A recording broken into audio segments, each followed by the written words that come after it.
Preliminary report in the investigation of Bering Air Flight 445 was released today, and we spoke to family of the victims and investigators. Reporter Joe Allgood joins us with the story. Joe?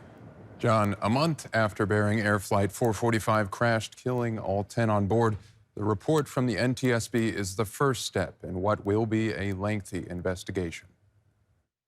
I don't know that I personally will read it that much in depth, but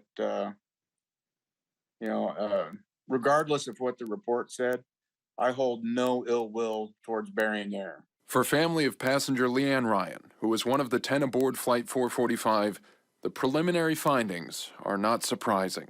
Kind of what we expected, combination of weather and other factors. This is only the first report in a longer investigation that could take over a year. We'll make numerous trips back to that wreckage, and again, trying to collect those pieces of the puzzle.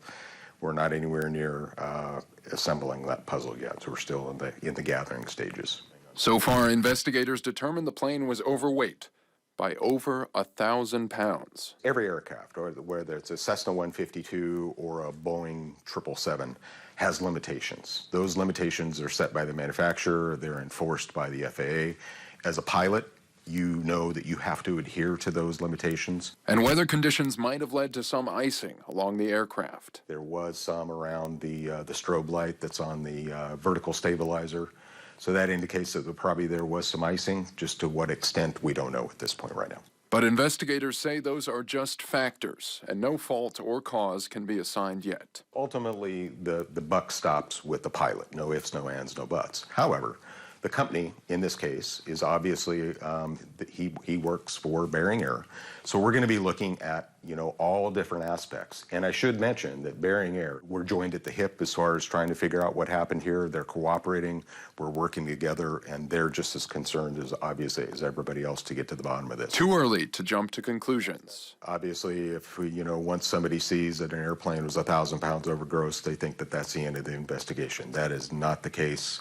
And I can almost guarantee that there will be other factors, as we've mentioned before, that probably played a role in this accident. Amidst the unfortunate reality.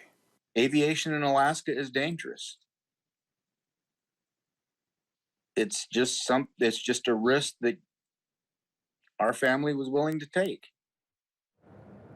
The NTSB encourages anyone with information about Flight 445 to contact them through the email witness@ntsb.com. Joe Allgood, Alaska's news source.